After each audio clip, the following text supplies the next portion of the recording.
Alrighty, so we can bring CDC to order. All of us are present and everything like that. We're all happy campers. First item of business would be a professional services agreement with Parametrics Sewer on Call. Right. Right, I'll go ahead and take that. You're not Todd. It says Todd here. Yeah, I know. Both of them actually. Both Todds. There's actually quite a few here today. Both I Todds are suspect out. there's going to be a lot of sock puppets tonight. So it's okay. I'd like to talk about both of them since they're Very the good. same. Awesome. Okay. Appreciate it. This is an on-call contract with Parametrics. This is for the SCADA system. That's the supervisory control and data acquisition. Essentially, it's the programming behind how we operate our system, water system and sewer system. We have this on-call contract for emergency services. Every year is about $15,000 for the sewer, and we want to do that again. Essentially, they're going to charge us for admin fees when they actually come out, drive time, and just fix it. We usually call them about 6 times a year. So this is $15,000. We actually have $25,000 in this budget, and we'll have about $10,000 left. That's for the sewer side. On the water side, we're going to up it to $20,000 if we can. We're seeking approval to do that. What we found out is that the last few years, we've gone over the $15,000 amount. Because of all the occurrences of the system need to be looked at, especially during the summertime when we had a lot of the heat wave, a lot of equipment was popping. We actually had to call them out. And additionally, we are looking for that Granger Springs pump station coming up here this year. With the new SCADA system with that, we definitely want something in place to be able to handle any occurrences that happen.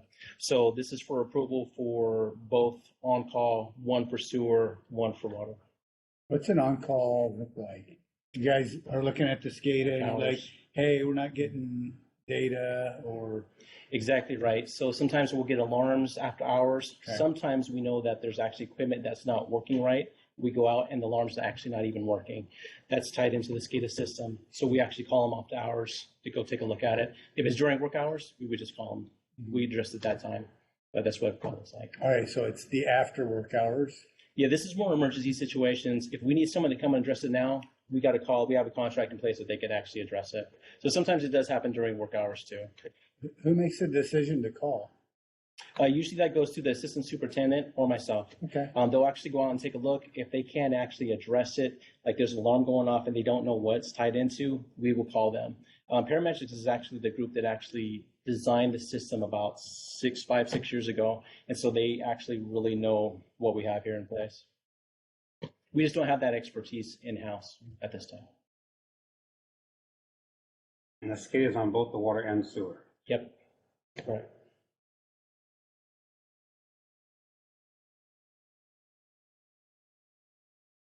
All happy over there now. It's a new little room and everything. I haven't been over there. So. Well, look at this one now. It's pretty good. It's pretty good. It's a nice little spot. Except for a couple things. We got some screens up. We could look at it. But now, yeah, I think there's more work to do on the SCADA system, finalizing out. Like I said, we got the new systems coming on board, so we just got to make sure that it actually works good.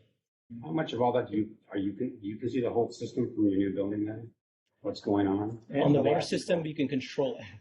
You can trend the data. You could actually account for how much water's flowing. You could actually control some of the equipment, turning it on and off. The sewer is more of a monitoring tool where you can see the flows happening, especially during when the rain events.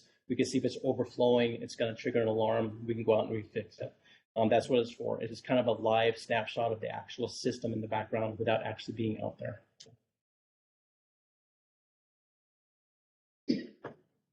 So is the tank over at Lakeland Hills on the system now?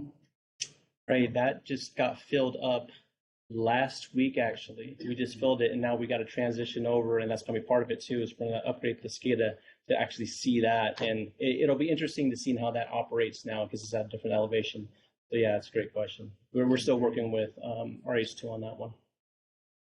Did they move the antennas on that tank yet? No. Not yet. Right. Sorry. Yeah, no, you're good. Yeah, not yet. Working on it, though. So, we're working on sent AT&T, whoever it is, a revised lease, and I think we took that to finance committee when wanted to up our lease rate. They've had that since early November. Yeah, probably. Tell me we charge them by the height. This is extra special. Yeah. Like, They take get care of movement, right? They're going to get probably maybe another couple hundred feet out of that height difference. They take care of moving the whole Yeah. thing, right? Oh, yeah, it's all on their dime. Let them put it there. Any progress in getting the one over here, the tank on the top, to have the electric come on that one? Oh, the solar panels? Solar panels? That project's completed. Yeah. That system's online, and PSE sold out all their shares for their residential customers. So that project's all done. You didn't sign up for that? No, I didn't. Could have paid extra to have that solar power. Green.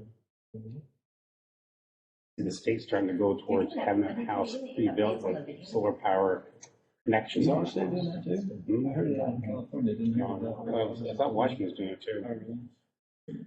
Anyway, So you guys basically buy a set of hours, is that what you do, kind of thing? You know this is X number of hours for these folks?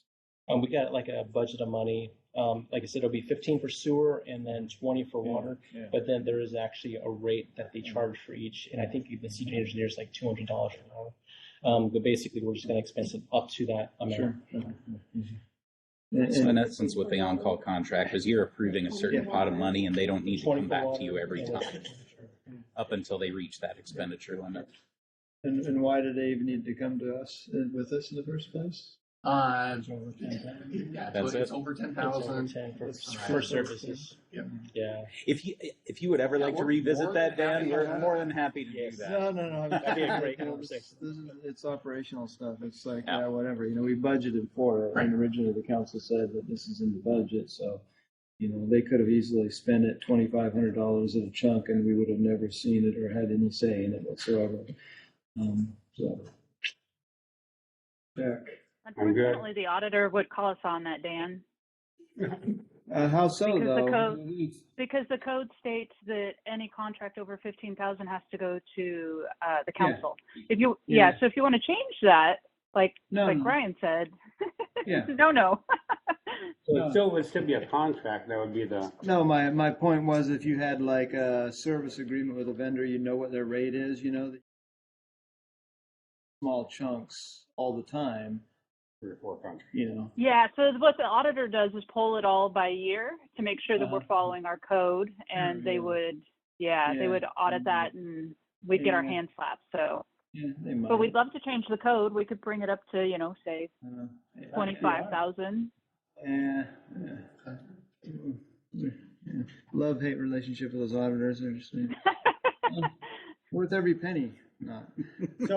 So you're not gonna you didn't spend all 15,000 last year out of sewer, On the sewer, is what you said. no, the water we actually got to the You limit went though. over. We had to go a little bit over, but the sewer, no. And so I actually talked to the staff about the need of, is this even enough? Do we reduce it? Do we increase it? On the sewer side, we're good. And the water side, we actually did need a little bit. That's right, there's a little bit more. So, if you're going the limit, why do you? And then I assume you're handling after that. Why would you need them at all if you're taking care of it once you go over the limit? If you reach your limit, you can't call them. This contract's in place so I could just call them and have them come right out without having to do a service contract going through the whole And once you process. spend $27,000, $700, then what are you gonna do? If you spend all that money, then what are you gonna do? I would probably have to do an amendment to the contract. I have to request more money. And come back to us. Okay, that was what I was wondering. Yeah. You just took care of yourself or what? Okay. In our level of skill out there for our technicians, there's always going to be a level of this, but is there like a significant gap that you guys are trying to deal with out there between, usually I see these type of services being used in the design phase and stuff like that, when they're doing more of the calculations and stuff like that and saying, okay, use this type of stuff. But when you get down to the troubleshooting area, how much of a, do you What guys if we have? paid you $200 an hour to come up and call? Right. We don't have the skill set for the programming language of it. you The actual don't, but is equipment that- itself, I could probably take a look at the equipment and see where it pops and all that, but the actual programming behind it of what's triggering the SCADA system, that's a little different. Oh, the yeah, programming definitely. language. Yeah. That's a lot of design stuff in there type of thing.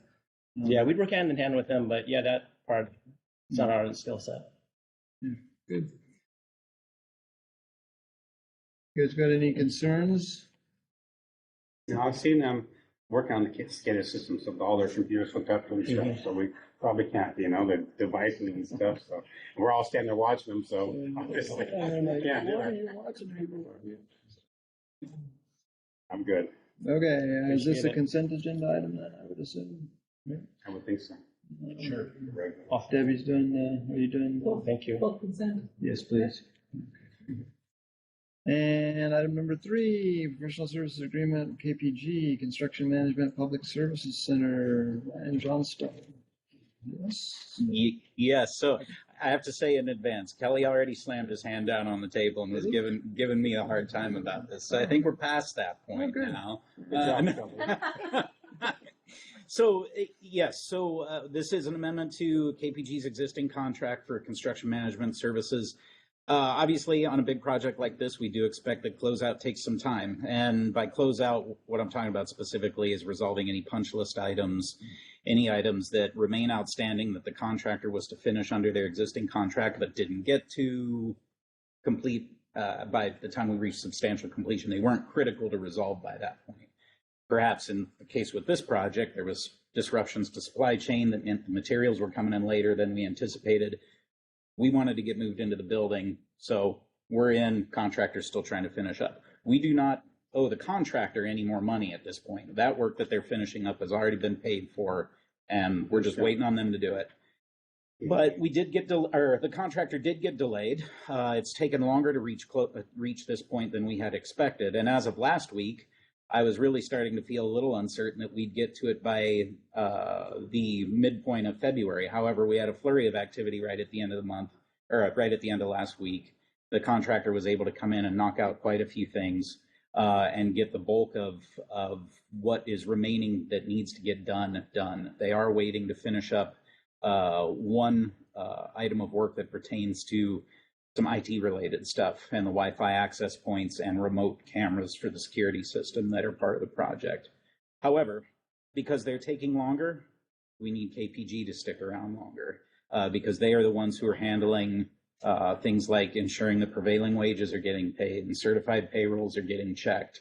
All the project documentation stuff that has been originally part of their scope, that continues until we reach final completion. So this amendment here is you could think of it in a couple different parts. When we moved in, we were expecting that we were going to be done a lot quicker. So KPG felt they could work with us initially. We were thinking maybe it's going to be a couple weeks. They're like, we're at the end of our contract, but it looks like we're going to finish up. So we'll just work with you to try and close this out without coming back to you again. But now we're 4 months down the road here. And they're like, okay, we could keep that up for a little while, but at this point, you know, we've done some work here that we need to get compensated for, which is fair. On top of that, we also had a surprise public disclosure request come in that none of us were planning on, that they assisted us with the Public Services Center project.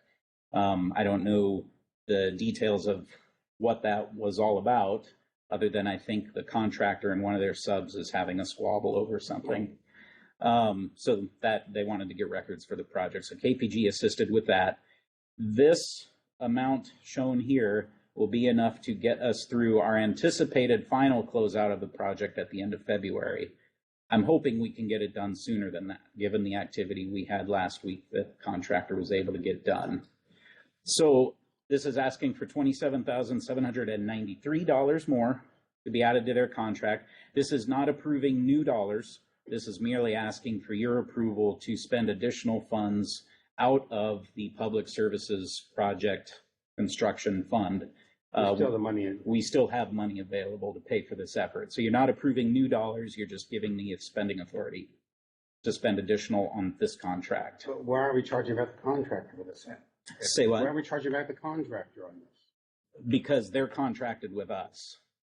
KPG's contracted to the city. So really, in this case, the contractor themselves doesn't have any obligation to pay KPG. Now, certainly we could go down the path of hiring an attorney and having a legal fight about it, because that's where it would go. But Like then the we're going ball to pay way more in legal fees than we are in just the dollars we're talking about here. So while not completely ideal, and I definitely recognize that, that's not lost on me.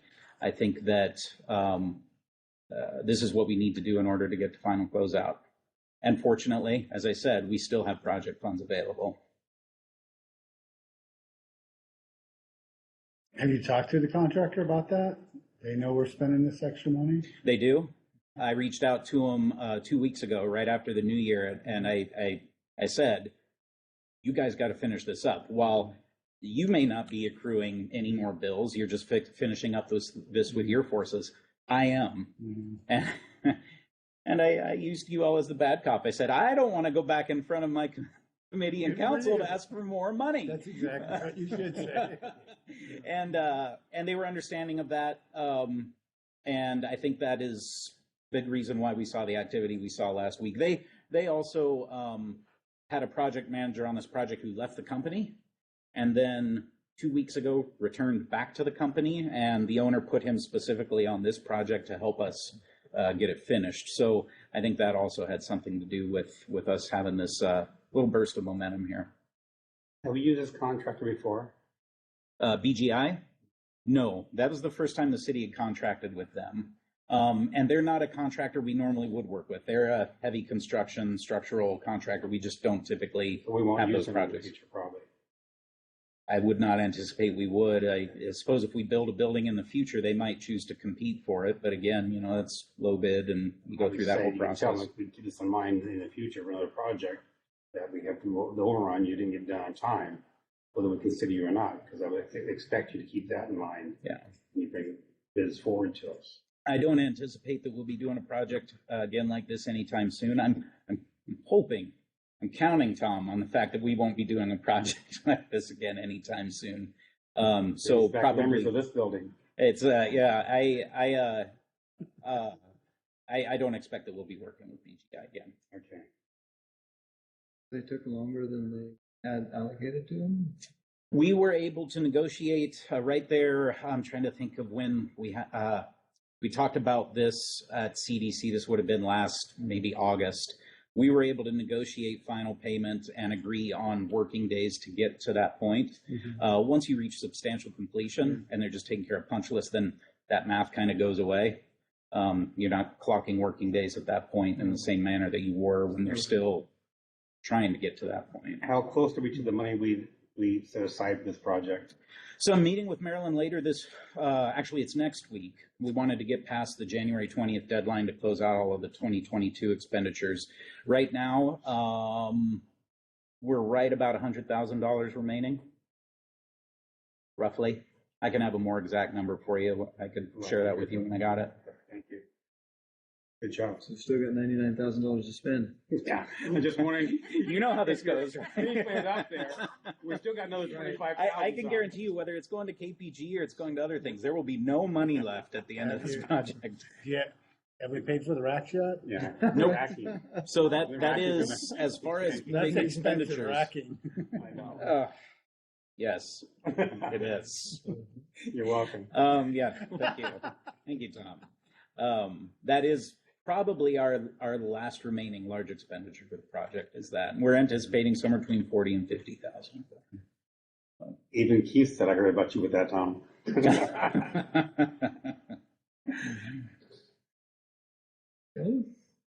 Yeah, I read this and I thought about it and I thought, okay, it's part of the exit criteria how to get out of there. I hadn't thought about what Tom talked about, which is have the contractor pay for the extra money. Yeah. Or the architect, because a lot of this really goes back to the architect, right?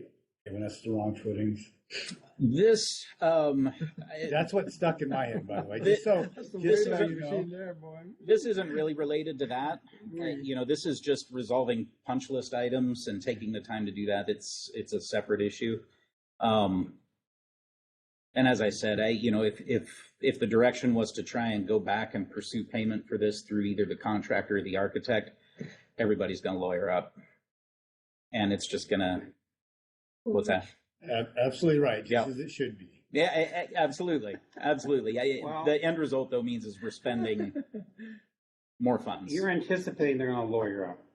Why don't you just try it first, see what happens? If they're going to say, okay, we'll contact. I'm not anticipating. I'm telling you they will. They're not going to give us $30,000 just because they feel bad about things. Nice. Especially on this project, because I have a feeling the general is already going through legal proceedings with some of their subs. So they're not going to give that. And that's just being straight with you. Okay. I just hate for us to roll over and say, okay, here's your money. That's what bothers me. You know, it's our view. The KPG is a service that we need. Right, right. Again. Yeah, we're paying them because we asked them to oversee the whole project. Yeah. Okay? And the contract didn't get done in time, Yeah. so they're costing us more time for them to be there. Yeah. And now we're all saying, okay, you didn't get it done, we'll just pay them the extra money. Well, I wouldn't do that in my house. I have to screw you, go find somebody else or something, go back at you. And that's, you know, the perspective I have on this is not that we're rolling over. I think we're closing a very successful project. well, I know. We spent 20. I didn't say that. But I think that it's important that we recognize that, because we spent $25 million and we came in under budget, regardless of the fact that we went nearly a year over schedule. Tell me when that happens normally. So, I mean, honestly, I think that this is a very clean way to bring this project to an end and be done with it and still call it a success. And we don't get those very often. You guys did a good job. I'm proud of all of you. That's what you're waiting for. I'm feeling better now, Tom. Yeah, Thank Tom. you. All right. Thank you for your consideration. Put the consent agenda, I don't have to talk about it anymore. Yep. So consent? Sure. Okay. Thank you. Consent item? Here's Jason. Jason. There he is. Good job, buddy. We're just finishing up KPG. Warm them up for you. I called you, you weren't home. Oh, we're rushing over here. Yeah, Yeah, no worries. good man. I thought maybe somebody else was gonna do your stuff for you, so that's okay. Mine knows it all. I would think so, you know, it's already Okay. wrapped up by the time it gets to us. So he has a bow tie on and everything. Looking good, Jason is. So our next item is actually that development code update, and that is the yearly, I think, iteration that we've been attacking there. It is.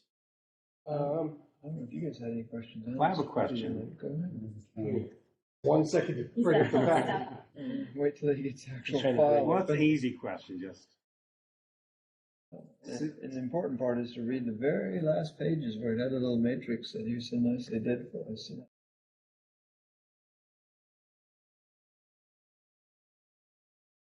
This is the first time I've seen this thing anywhere. Yeah, there's a lot of little tweaks in it, but it's So, yeah, it's been through the planning agency, right? Yeah, and this is our, kind of our, And approved by the state, Oh, and we had a public meeting on it too. and a public meeting, so yeah, this is our annual, highly attended.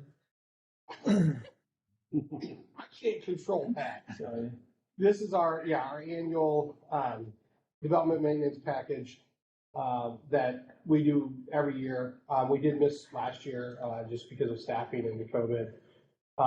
But it is tweaks to a number of different ordinances and different sections. And I mean, I can answer questions if there's questions about specific amendments or. Since you normally do this every year, it's like a general question, why are there so many changes to it? That you already update this on a regular basis? I mean, it seems there just get a few.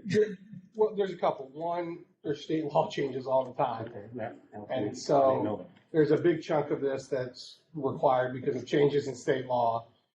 Two, when we do adopt ordinances over the years, we kind of monitor their effectiveness. And ones that we determine are creating unintended consequences, or there's, as I say, two planners can't agree on what it means, really means that there's a problem. And so we need to tweak the language. And then there's stuff that's just from older codes. And if we don't use those codes on a reoccurring basis, sometimes that language from the 80s can still be in there that's not making any sense. But we haven't had to use it. So that's kind of the three reasons why the packages can be large and not just small. Because we are going back and looking, like, for example, the amendments in the tree code. That tree code was only adopted in 2019, so we're 3 years into using it. And we're realizing that some of the regulations related to replacement, how we were doing that was creating some burdens, and we needed to do a better way of that. So we've amended that section to be a little bit more flexible and a little less onerous than the current state.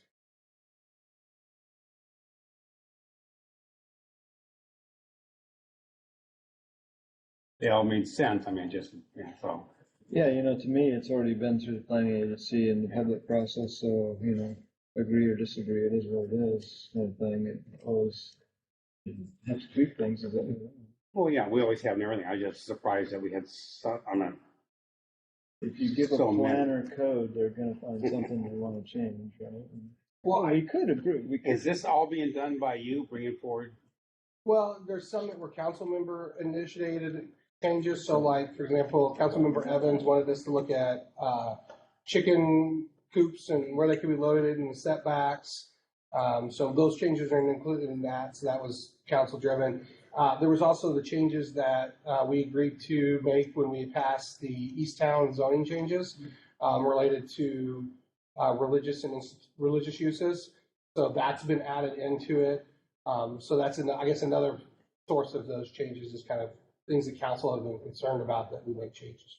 So a lot of them are brought forward by staff because we're the ones using the code every day. Seeing what's happening. And so when we're hearing complaints from, applicants or myself and the planner sit down and talk and we can't agree, and like even Ryan, and we've had those conversations. If Ryan and I can't agree on the language and how the public is supposed to agree on the language is unknown. So going back and trying to write what we're actually meaning is I important. thought we just discussed tree requirements in landscaping a couple of years. I remember that Yeah. in detail, and obviously you're changing it. Yeah, because we've had some complaints. We've done a couple times where we've ran the code and like to us it doesn't even make sense. So we're changing it to be a little bit more flexible. The problem with the old tree code is it looked at trees only and not the size of the lots. And so this time we're trying to change those standards so it's scalable so that the burden is equal based on the amount of land, not just the amount of trees.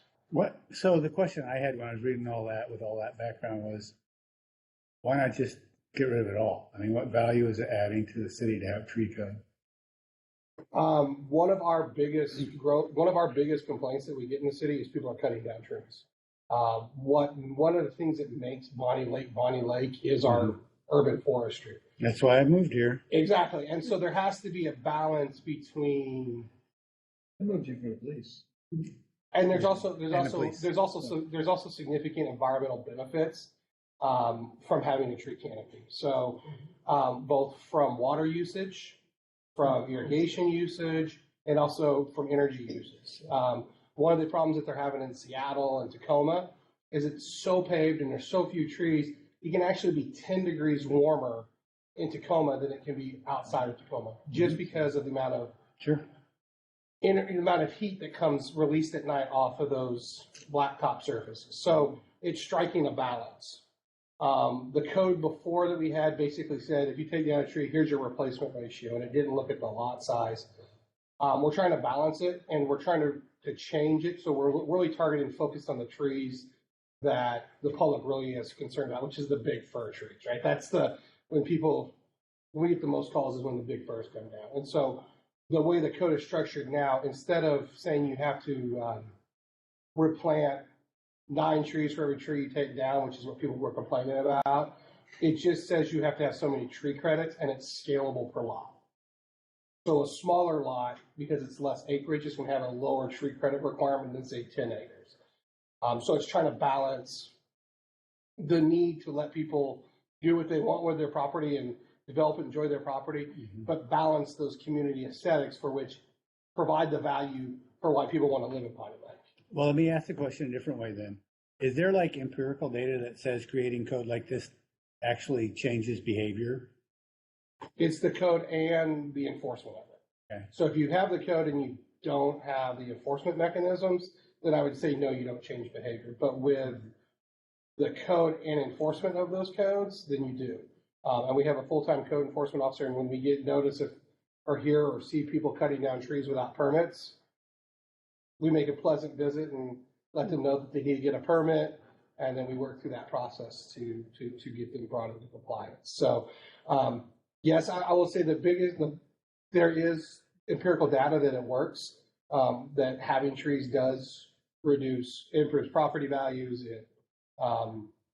It reduces energy costs, reduces water costs, and also helps with our watershed because all of our water comes from infiltration around here. So it's balancing the community need with that private property need. And it's a tricky balance. And that's why after 3 years of using the code that we had, we realized it wasn't achieving those goals in an effective and balanced way. So we did more research, looked at some different codes.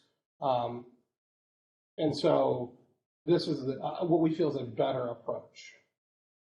I'm not saying it's perfect, and I'm not saying I might not be back here in 3 years saying, remember that code? We might need to tweak it just a little bit more. Because that's the only way you get it perfect is by monitoring it, how you implement it. So why aren't you requiring a developer to trees their property if they haven't developed it yet? They've torn trees down and there isn't someone to lease up the property, so they sit there for several years with no trees on it. And they took all Like the trees fire department? across from Costco. So That's been empty for years. that's a whole different. But it looks terrible. I agree. And it may not be developed for 10 years. But the problem with that site was it was the way the development agreement was worded and approved back in 2019. Is that you? The development agreement basically said they got to clear cut that property, and their tree mitigation was giving us the triangle park at 214th and South Prairie, the 50-foot wide trail buffer around the residential area, and they would use 3-inch caliper trees and do a bioswale at 204. Why that was an agreement that was made in 2009, It looks terrible out there. I can't speak to it, but that's Where's your place? And that's one of the things Where's the open spot? Across from Costco, all the dirt property there. The whole Where the restaurants and whatever. the rest of the Where the Wisconsin mini development. storage is going. Yep. yeah, one of them is mini They storage, put trees there, just Build the concrete. chiropractor thing? more mini storage. So, Tom, I would just add to that that's one of the things that Jason and I have been talking about with the development agreements and the current project at Tarragon, is that what we do not want them to do is come in and just clear cut that 60 acres. And so you do have to be, with these projects that have development agreements, you have to be very careful the way those are crafted, because if the language isn't in there that they have to preserve the trees and only clear what they're building on, then the alternative is they get to do exactly what they did there. So another question would be for Easttown, what the property that Chris Yeah. company bought. There are trees out there in a number of spots. Is he going to be able to clear? Yeah, he's clear cutting that, and it's because of the way the infrastructure is going in. Makes sense. Because the sewer and water line basically run right down the middle of that property. And so because of the way the infrastructure is working, he is clear cutting. There is a provision in the code that we do rely on. If you're not committed to prompt building action, then you don't get to have a clearing permit. And remember, Chris has agreed in the development agreement to a schedule of not only improvements, but of building permits.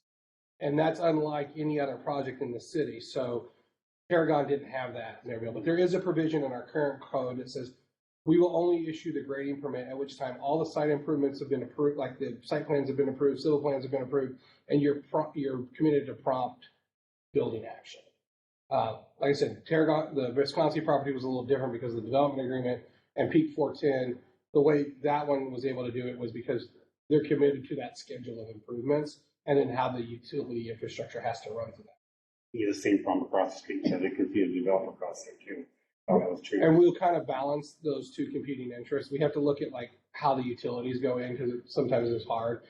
Typically, plats are clear cut where they're doing their development, because of the way they have to grade it to get the utility infrastructure in the road in. Well, in Buckley, you drive out there as you're going into town, all those developments, these are all gone. Yeah, we're trying, as I said, we're trying to. You gotta build houses. You can't build a house in the middle of a tree. We're trying It's to. not tree houses. What we're trying to do, and the approach that we've been taking with a lot of development, is getting areas of the property that are permanently protected for trees, there you go. and then letting the other parts go, so that there's that balance, right? Like and then we require them to replant trees as they do the development. So you're kind of getting Best of both worlds. best of Both worlds. both worlds. We really try to do this dance, and it's not a. Yes, I'm already waiting for the calls because they're out there cutting trees on Peak 410 right now, and we already know that they're coming. That's all. So what about Tarragon? Right, when's that development agreement expire? It expires in 2024, Yeah, December 2024. right. We did tell them, we had a pre-app with them. We did tell them that they were going to have to we were going to issue their clearing and grading permits and tree permits in phases. And that they would need to come up with a tree mitigation plan, because there isn't one for the residential development as there was for the commercial development. In addition to 25 other pages of stuff. Yeah. Awesome. So I had some questions about the zoning matrix. Thanks for the updating that. I saw that. And then, so I was looking through that and I just kind of wanted to, do you guys mind if I just take a minute? Go ahead. No, Yours, before right? Yeah. So, I was looking through all the zoning matrix and I just kind of wanted to explore an idea that I think it landed on me while I was looking at this when it came up a little while ago. And then I don't know if I vocalized it to the rest of the What page council you or on? staff. 54 of the As a PDF. community development. Yeah, 5350, where you're looking at the land use matrix. Yeah, so I had it here a second ago and I just can't find it. It's page 53 and 54. Yeah, you had it. Yeah, Oh, wait, I was in the wrong browser, sorry. So if we look towards the bottom of 54, fitness centers, libraries, museums, park, public meeting halls, recreational facilities. And then I even did the adult daycare center. So, I was sitting here thinking, parks are expensive to build, right? And we struggle with parks. But these are all sorts of things that I think the citizens use in lieu of a park for recreation purposes, right? So, I know that I enjoy the time I spend at the gym in a weird way, right? And then I, enjoy going to, these training centers where you can do baseball or golf or whatever. Those are all as good as a park for me. And actually, I spend more time doing those things than I do in a park, right? Because it's like purpose. So then I was looking at these things going, all those things kind of, if we encouraged and enabled those facilities, does that offset our need for parks? Why not? The reason is because for us to do park impact fees, it has to be public facilities that you don't pay for. Mm-hmm. And so if you set a level of service standard of we're going to have so many parks per whatever to be able to collect park impact fees, then the private facilities don't count. Private facilities don't count for public facilities. Sure, I get that. But I'm thinking practically, right, for the citizens, right? Some people love going to church and they'll spend all day at church. They'll go 3 or 4 times a week. Some people love going to the gym.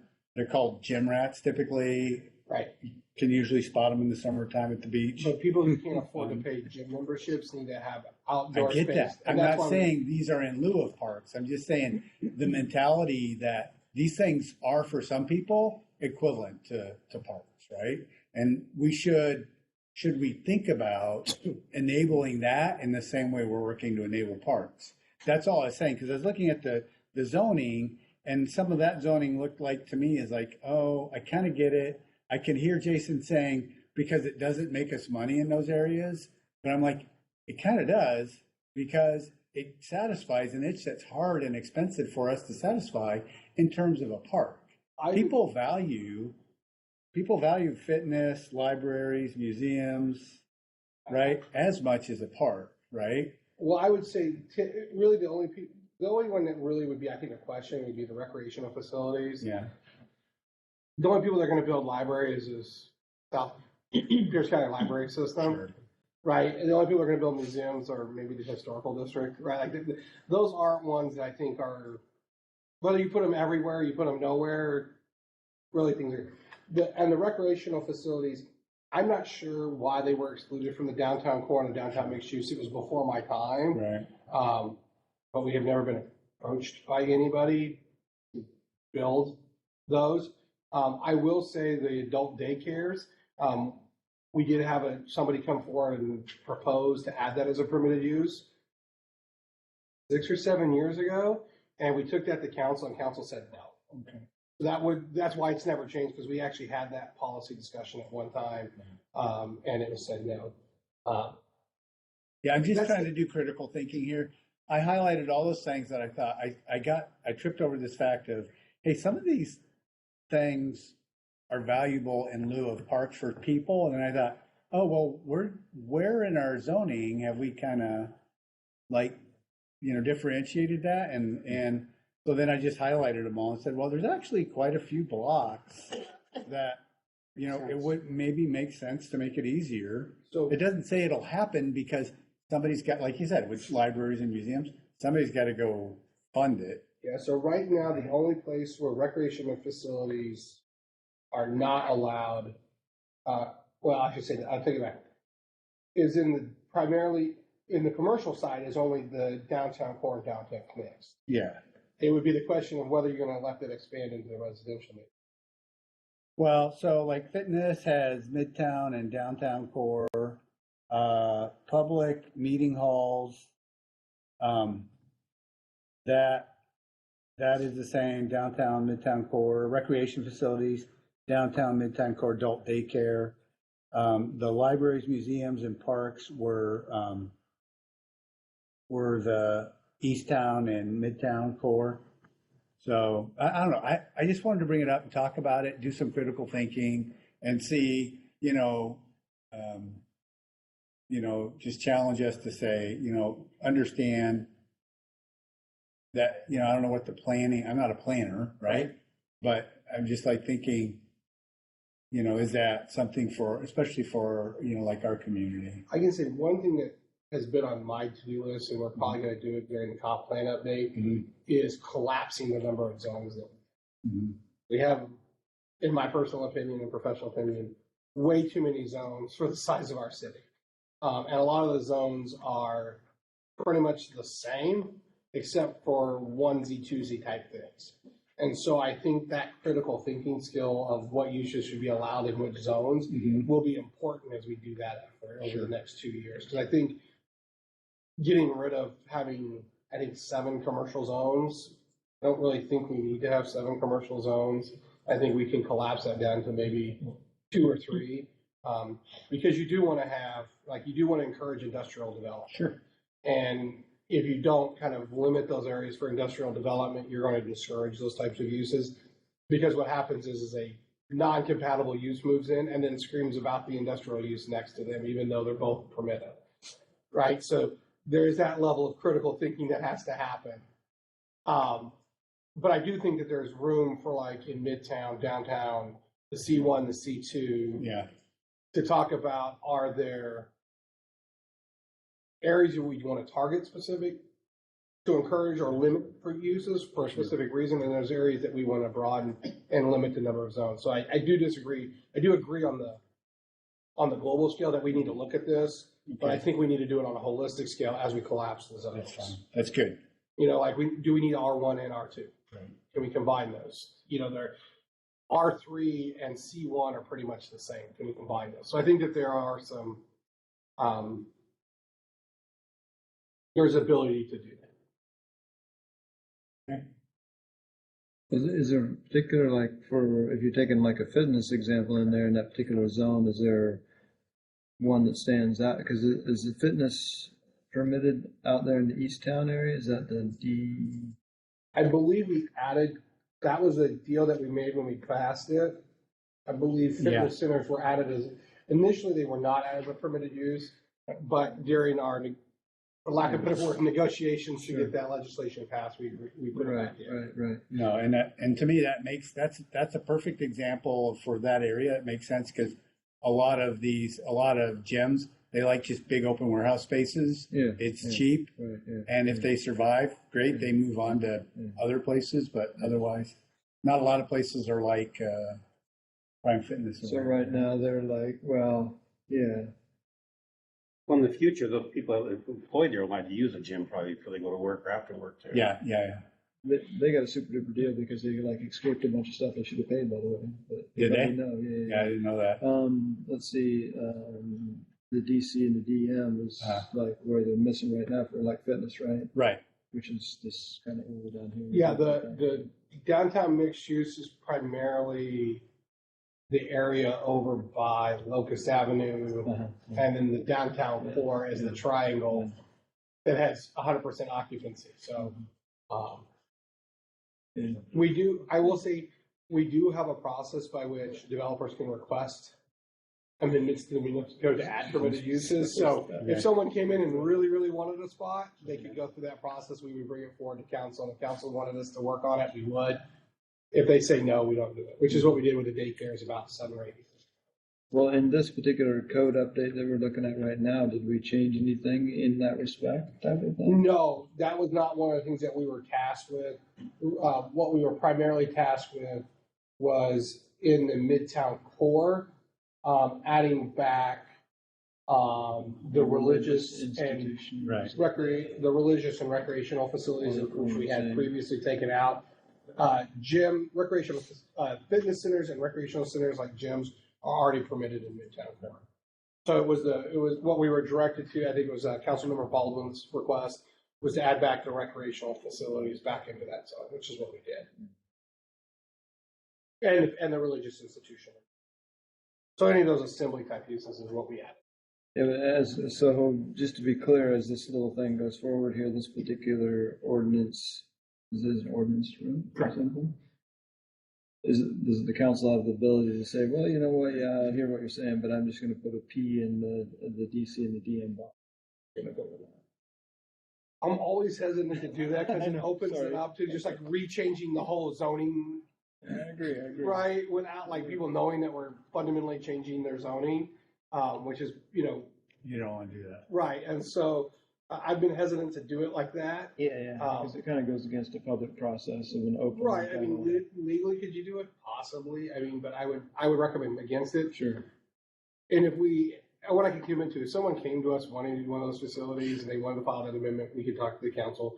And 2, as we do this zone collapse, I'm going to be bringing this whole zoning matrix to you and say, this is what it looks like now. This is what we want to do, and see what the council wants to do that. And then we can have a specific conversation on those, and people can be aware.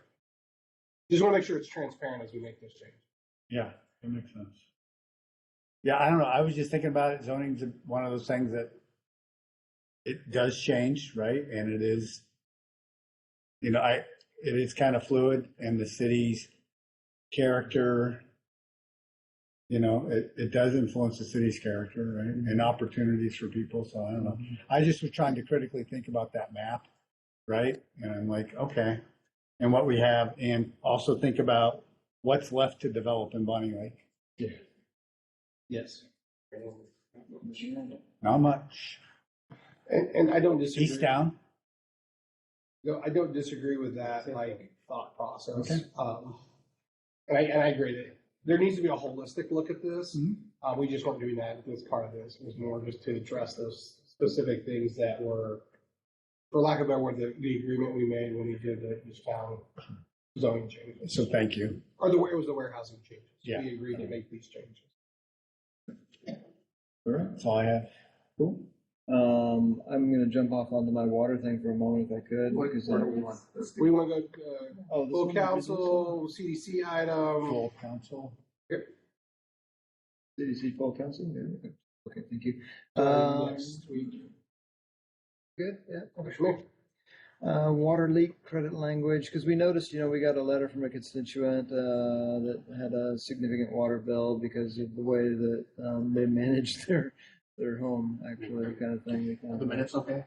Yep, Minutes are okay. minutes are great. They're fantastic. Amazing. So I think the constituent, or whatever, the water user ended up with like a $9,700 bill or something like that. Yeah, $10,000. Something. New computers? No. Oh, yeah, so yikes. Does that sound reasonable to anybody? It didn't to staff, really, but they don't have a way to deal with it. It didn't sound reasonable to me, and I was wondering how we were going to deal with that, right? Because there may be a big gap in our way because different jurisdictions do it differently, of course, and that I wish that all the jurisdictions, water districts would kind of get together and kind of do it uniformly, but you see it from the little matrix that everybody decides to do it their own way and for particular reasons, of course, like usual. But, we have obviously the issue with that user, and I don't know how many users end up in that kind of a situation, but, what would you do if you got a $10,000 water bill, right? Really? I would follow Michael McCullough to his office.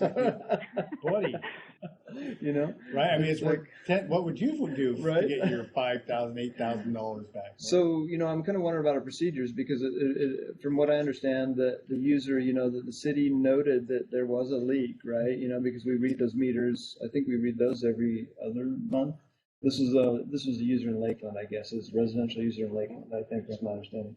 So we read their meters every other month, right? And my understanding is that we hung a door hanger on their door and said, hey, you know what? This doesn't look right to us. You might want to think about doing something here. And then basically, I guess the user kind of ignored it or didn't Did know they ignore it? or It looked what. like, I thought the timeline They didn't set take up- any She action. ignored it. Really? Correct. They didn't take any action for a month. She did not do anything until she received her bill. Filed I was like, hello. So, So it was $10,000 in a month? 2 months. They were losing 9 gallons a minute. yeah, Nine gallons. that kind of like underscores our water rate too, right? Wow. Really? 9 gallons a minute. That's 3 cubic feet in there. What did the door hanger say? Was it like, you've got a $10,000 bill? I mean, Well, we It's didn't know it's it at that time. We just saw that the meter was running. It was spinning very hard. So Right. we leave Yeah. a note on her door that says I've had it's one a of those. possible leak. And it said you had 9 GPMs going through the meter and to call for information. And we never received a phone call. She never followed up. She Sure. got her bill and then she called us. and then we said we weren't going to, what I thought was we said, you don't get any grace at all, right? She gets one-time credit, right? No. No, because No. it was inside the structure. Oh. Well, And it it had was- to be fixed yeah. once we detected it. It's their job to fix it in a timely manner. Does they get a credit as long as they show they repaired a leak? No, Well, if it's a detectable leak and it cannot be on the structure. Well, It's the main one. the main run going into it. Happened to be described as going underneath the foundation, so it wasn't like it was a fixture leak. Well, she saw, they actually, Yeah. it was in the foundation Yeah. and she Yeah, was in the able, once corner. they pulled up the plastic, Yeah. they could see the whole Yeah. leak. Oh, Yeah. it wasn't like concrete up or anything. Yeah. Oh, just past the footing. Oh, in the process. Yeah, it was an If underneath. they didn't look, they would have known it. So why does that qualify as not getting a credit back? The code is pretty specific. Ryan probably Yeah. has it up right The- there.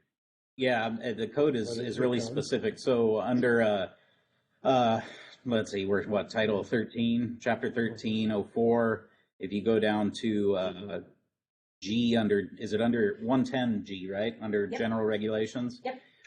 The wording in Part G, which I'm scrolling to now, I had it, is that maintenance of plumbing fixtures inside a structure is responsibility of property, and no leak adjustments shall be made for water leaks due to faulty equipment or fixtures inside the structure, including leaky toilets and faucets.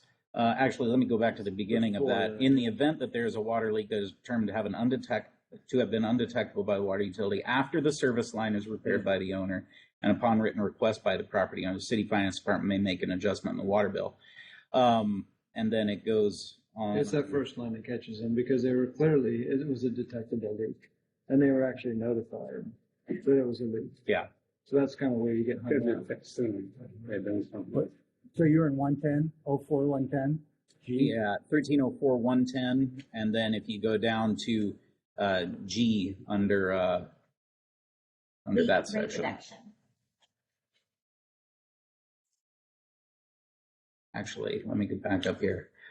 Pardon me, it's 1304-091, utility miscellaneous charges, and then scroll down to G. Okay, I'll go look at it. I don't wait. know. It still seems to me like when I read what the citizen wrote, right? It sounded to me like, yeah, they had a chance when they got their bill, right? And then they got the water hanger. And they took action when they saw the bill. A month after we notified her Sure. Yeah. that she had a leak. The hanger. No, so she got 2 bills, is my understanding, right, Steph? Since she had the leak, the one bill was like $1,300 or $1,400 initially, and then she got a second bill. Yeah, And it's but that because was she after- delayed. Yeah. Yeah, because she did delay it, yeah. Does she delayed the fixing or she delayed the? Well, she delayed even contacting us. She just took our tag and she actually called me after the bill and asked me why we didn't tell her there was a leak. Mhm. And I said, well, we did. We put a purple hanger on your door that said there was a possible leak. And she said, it did not say that. So I read it to her and I sent it to her and said, it most certainly does. That was her first contention. Mhm. And then it was, oh, well, it wasn't stringent enough language. And I'm like, well, ma'am, if I received a tag on my door from my water utility, I would have called immediately. That's usually an indication because we don't put tags on the door for just anything. Mhm. And then the email, remember, the emails always come across because that's what they want. Mhm. Oh, I do. But, you know, it's still, you know, when you look at it, it's a shocking amount of money, right? Yeah. On the other hand, somebody's got to pay for the water. How much did that much water cost? We don't disagree that it's a lot of money, and we certainly sympathize and empathize with this lady, but there are other people that have had to pay this bill. If there's a leak in the boat lift, we've had $10,000 boat lift leaks that people have had to pay. Yeah. So to change what we're doing for one person and go against the code, we can't recommend that. And I don't even know that, you know, we'd need legal advice on whether or not we could even do that. Yeah, you'd never go against the code. I'm kind of wondering though, I'm wondering about, you know, since the city knows that when they read these meters that there's a leak, you know, I think when, and those are probably all the newer meters, you know, I don't know when, if they're doing drive-bys on those or when the notification gets to the meter reader that says, hey, that meter has a leak, you know, because those meters have analytics in them that say that, hey, by the way, this isn't right. There's something going on here, you know. I'm thinking I'm not so leak, right? So the city knows that at that point and hung the door hanger down there, right? Yep. But then it's like you didn't take the keys away from the drunk driver. You just let him drive down the road. You know, is there an issue there where did the city say, hey, you know what? You ain't called us in 2 days. We know you got a leak. Should our leak notice be more effective about like, hey, if you don't call us within 5 days, we're shutting your water off and you're going to have to pay for that too. Because we're not going to let you, you know. Shutting the water off for a leak, you'd have to change the code to put in conservation measures. Because that's what it's all based upon. Well, because, I'm trying to avoid somebody, you know, because it's. I was going to say, and if you were to do that, you'd want to put, once we shut it off, you have this timeline to get it reconnected. Because the minute we shut off your water, it becomes an uninhabitable structure, and code enforcement needs to start the process to have you evicted from the house. Right. Yeah. So if you're going to shut the Shutting water off gets problematic really quick. So how often? It does. So it's happened twice this year? This year, this summer, it only happened twice. One, because a gentleman left his boat lift on for 2 weeks straight.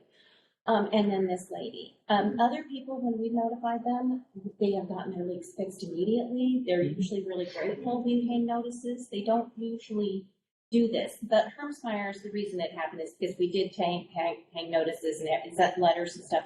They were actually out of the country. And that's why. And what I did is the same thing I offered Miss Umber. I put her on a payment plan. I said, here, we'll do this. I offered her a longer term than our normal terms. I offered her a less amount to pay down, so that she could get it paid off over time. And she chose to go the opposite way. Mr. Hermsmeyer was actually very grateful. He was ecstatic when we offered him his payment. She has chosen to not set herself. We've had that problem years ago with vacations too. Working Yes. They're gone.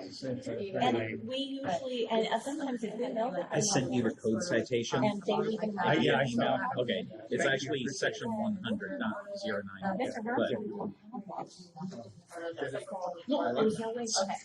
But automated meter reading would be a wonderful thing that could help out with this. You know, It shortens that time window. We should actually collaborate with our garbage